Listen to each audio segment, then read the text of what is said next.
G'day team, welcome to this week's Life on the Hulls. It's Easter Monday here and I've been here all weekend grinding and sanding so I can make as much noise as I like in an industrial estate on a public holiday weekend. So that's when I do all my noisy stuff, and that's what's been happening is that roof in there, the new hard top is in place, it's actually glued in place, and what is actually happening here is I'm sanding and grinding away any of the excess spots on the coach house roof, getting ready for some paint and some fairing. So all happening in here. As you can see, I'm a bit hot. It's Easter, it's the end of autumn here, and we are still in the mid-20s. So we're really looking forward to some cooler temperatures. I know you guys in the Northern Hemisphere hanging out for some heat, but we don't want heat, we just want sun because we haven't had much this summer.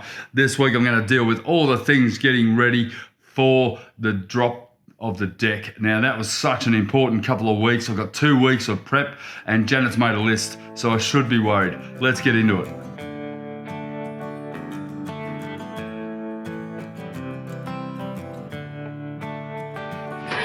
So in a couple of weeks we've got to drop the deck for the final time, and that means gluing it all, and it'll never come back up again hopefully because it'll stick.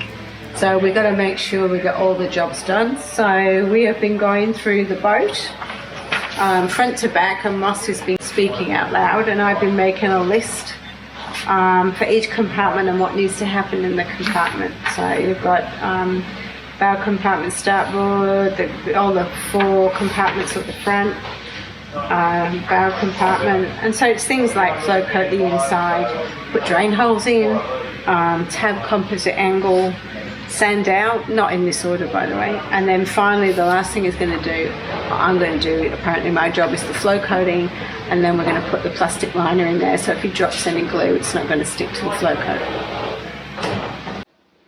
Yeah, so to clean up those flanges, just make sure we grind that off. And then up in here, just the last couple of things are just to check the hull side. So is this in the front?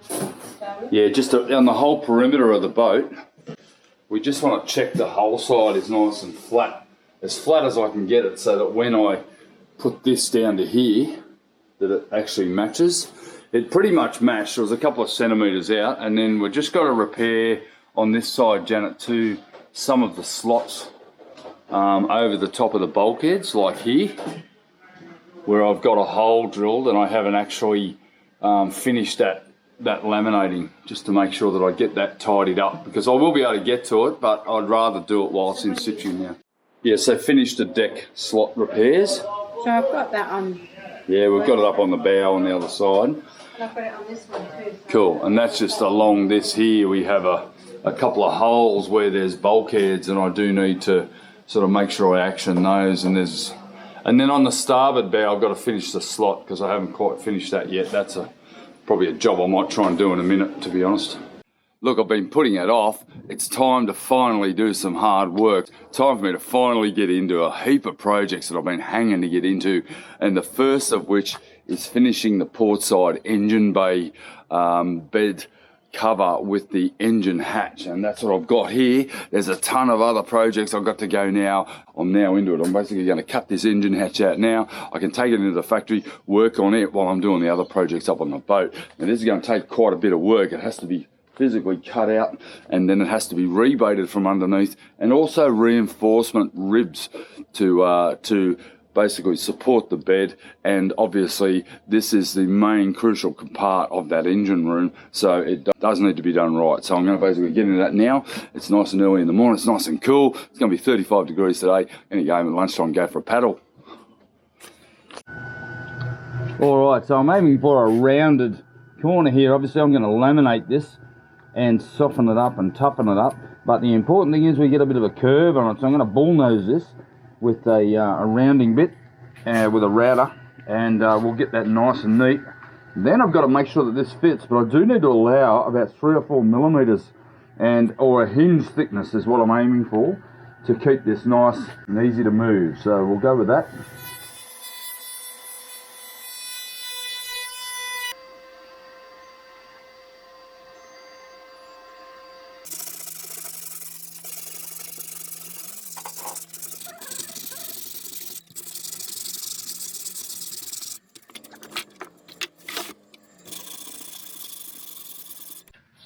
this is a classic example of why you leave peel ply on as long as you can. This was made about 2 years ago. I made these bases. I'm just sort of making parts, and you'll notice I've left the peel ply on. I've left it on there to avoid any contamination. We've had a lot of humidity, wind, dust, lots of bad weather, and obviously a lot of heat, but I can pull this off and I've got a perfect surface here. So leave your peel ply until the very last minute you can possibly tolerate it being off, and that gives me the ability to be able to just simply laminate straight on it with minimal prep. Quick swish with some 60-80 grit sandpaper and you're ready to laminate. But you can see that. That's a perfect finish. I'm ready to put in my ribs and bracing for this particular section, and you know, this is going to be a reasonably quick job. The last one took me about 3 days. This one I should be able to knock over in a day.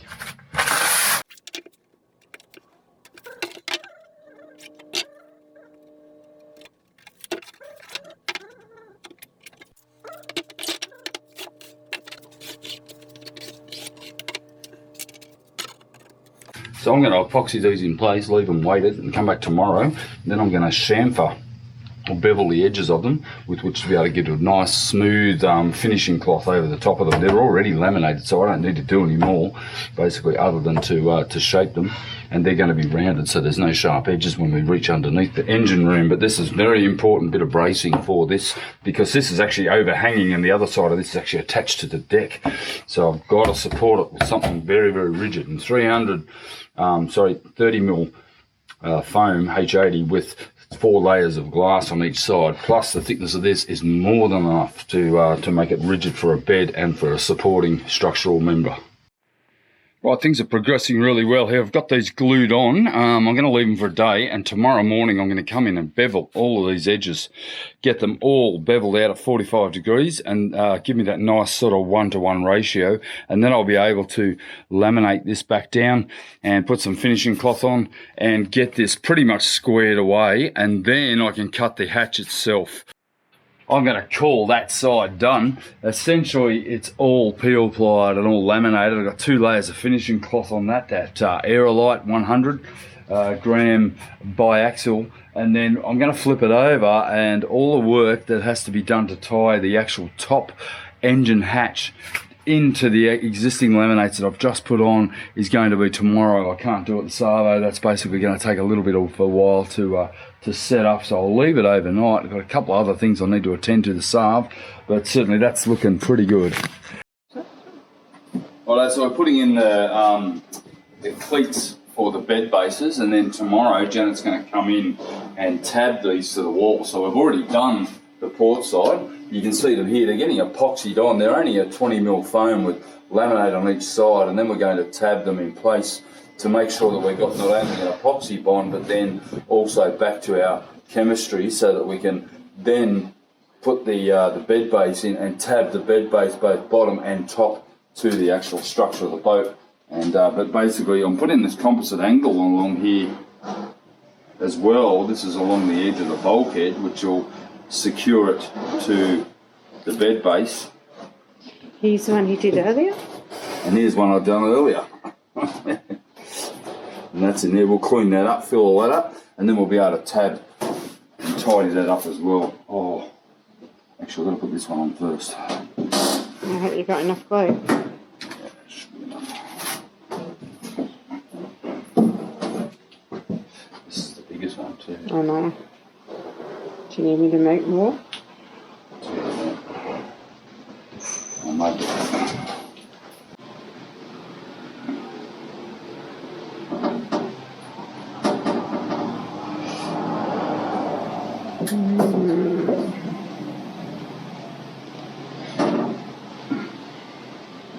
Getting good with your quantities, Jen. Well, I don't know. I think you're just learning to eke it out. Eke it out. And you know what? Don't sleep in the port in the rear starboard. Yeah, no bonking in this cabin. We're relying on Janet's epoxy. Nice. Oh. Alright, so I've got my locating hole here. A little hole here with 1 screw, and then I'll put 2 or 3 more screws in it. Don't go through the hole.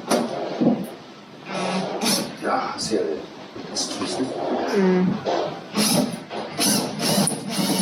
That's not going to go in, is it?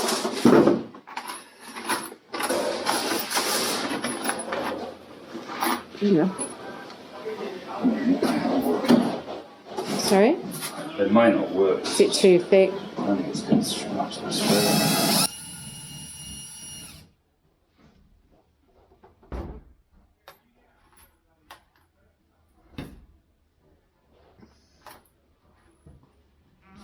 I'll get one in here, just a short one.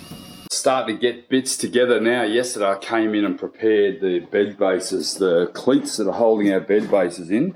They're already epoxied in, and Janet's tabbing them in place here with 2 layers of 600 double bias. Having fun, Darren? Trying to do it. No, doing a good job. So the idea is we're basically, these cleats will support the bed base. They've got other structure in the bed base themselves, but what they're doing, they're actually a ledge for me then to tab the bed base to, on top and on the bottom, so the whole bed will be integrated in and form part of the structure of the rear section of the boat here. So Janet's got 2 layers on here, and we're just going to consolidate these and peel ply them so they're ready when I bring the bed bases that I've completed up in the factory into place. So the important motion when you're tabbing here is to stipple, because with this stitched cloth, if you drag your brush along it when it's wet, you're going to pick up all the little threads, all these little stitches that hold the thing together, and it makes it incredibly frustrating and won't undermine the strength of the fabric, but it will drive you insane.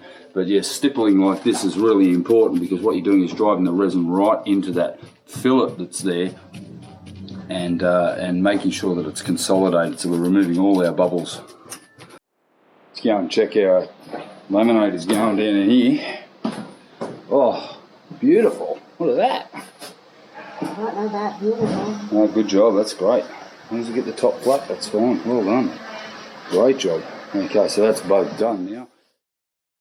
Now, I guess I should consider myself very lucky in that I have superb access to all of these areas inside my boat whilst I've got the deck hovering above the hull. But one of those areas that I'm going to have really restricted access to once this bed base goes down is going to be the battery. The starter battery for the engines is tucked away up behind a bulkhead. So while I had the chance, I took some 20mm foam that I had access to. I'd already laminated this up, and it's basically got 4 layers of glass on each side. So it's a pretty substantial shelf, and I put a gusset on it, and then I started to fabricate these. I thought if I can get these in before I put the bed base in, then that is going to save me a lot of trouble. All of the other areas around the engine are going to be pretty well accessible, including putting in hoses and strainers and possibly water maker parts as well. But for where I need this battery to sit, and that is close to the bulkhead where the engine access opening is, it's very important that I get these in place. So basically it took quite a bit of work to get these done, but it's going to save me so much time in the long run. Okay, so I've put a couple of fiddles on the front of this. I'm going to do it on both sides. I'll just epoxy those in place and come back to them a bit later and round them off, and then I'll tab the whole thing and glass the entire thing and try to get it as much finished on the front, because it's very hard to work around the engine. I'm basically trying to get as much work done in here before I put it in there. Clearly it's going to be tabbed here to the wall, and tabbed and filleted here on the wall as well, but certainly around here, all this detail work, rounding it, smoothing it off, very important it's done here in the factory and not up in the boat, because there's nothing worse than trying to work around a nice clean engine, especially access is not that easy.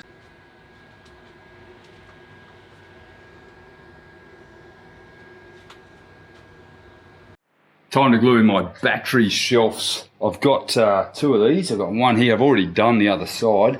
Essentially, I've installed some composite angle here, basically against the wall. I intend to tab it underneath and also on top, but for now I'm going to technically glue it in place, so epoxy it in place, and then I'll put a fillet in to the edge and essentially tab it back to the hull side and underneath, and then I'll be able to flow coat it all out and get that all finished, and then get it ready for insulation and obviously fireproofing. Alright, so that's now tabbed and peel applied. I put 2 layers of 600 double bias, and I will also do underneath. Later on this week, I'm actually going to remove the engine boxes and wrap the motors in some tarps to make sure that that I protect them from further damage, obviously resin and people getting caught up in them while they're climbing over and in and accessing and installing other items. But for now, the battery shelves are fully in place. And I'm pretty bloody happy. And I've also done the other sides, and then down in there, the other engine room, basically the battery shelf is done as well. So pretty big week, good satisfying week. The week before was a little bit frustrating. I didn't quite get anything done of any substance, and I didn't film a thing. So that can often put my videos a week behind.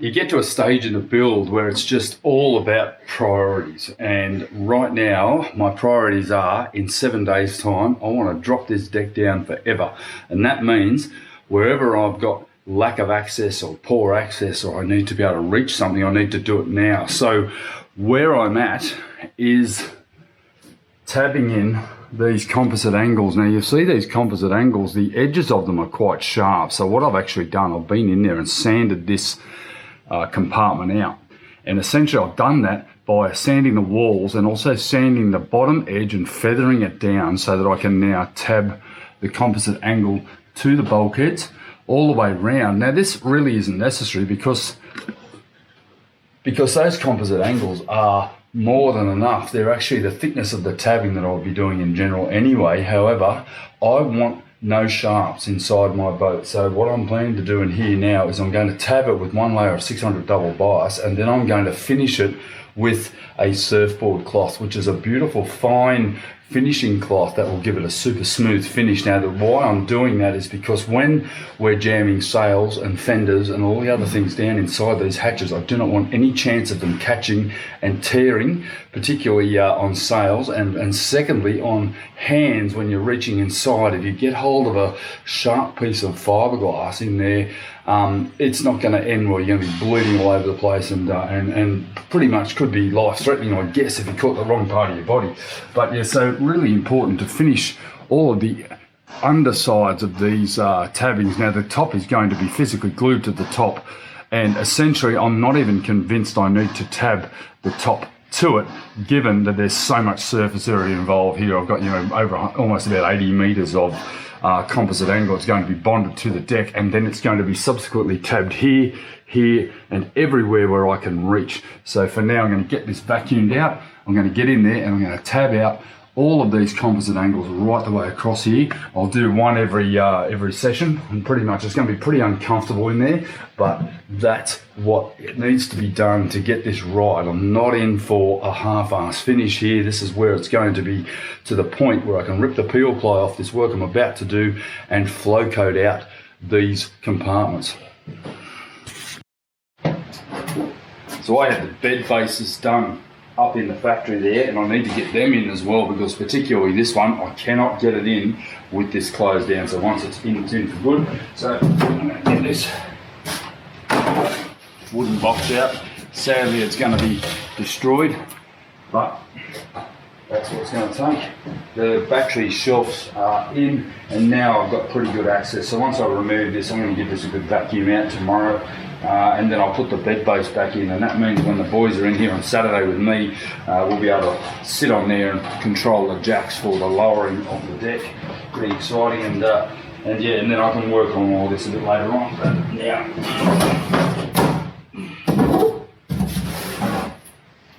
these boxes sort of flat pack, so they're going to work now.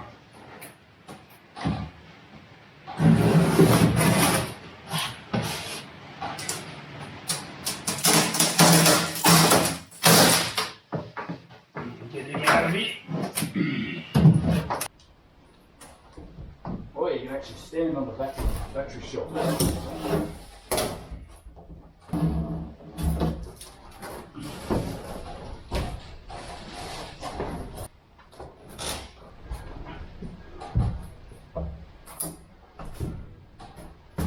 All right, the battery shelf, as you can see, is way older. Now I quite like that because it's good serviceability of the.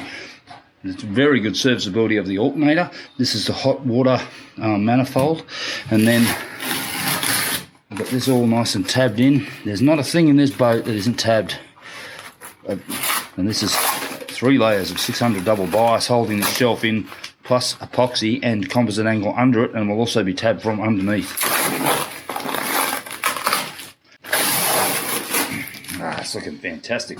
That's going to all clean up and be sanded off and painted. So important that I remember to put absolutely everything in here before I close this down, and this bed base is one thing that cannot go in here until now. And basically I've done obviously the starboard ones over there, but this one needs to go in over here over this engine, and basically that'll complete that. I can leave it in there, I can work on it while it's in situ, but once this is closed down there's no way I can get it out short of cutting it up, and I certainly don't want to do that after all the hard work I've done on it. It's been a manic 4 days just humping things in and out of here and making sure everything's in place that needs to be in place, because once it's closed down, big items cannot get in here again. And this is a big mother, this one piece.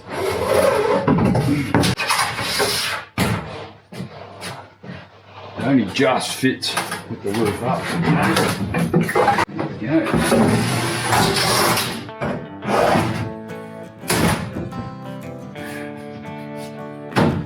Beautiful. Wow, look at that. Man, the access into this is just incredible.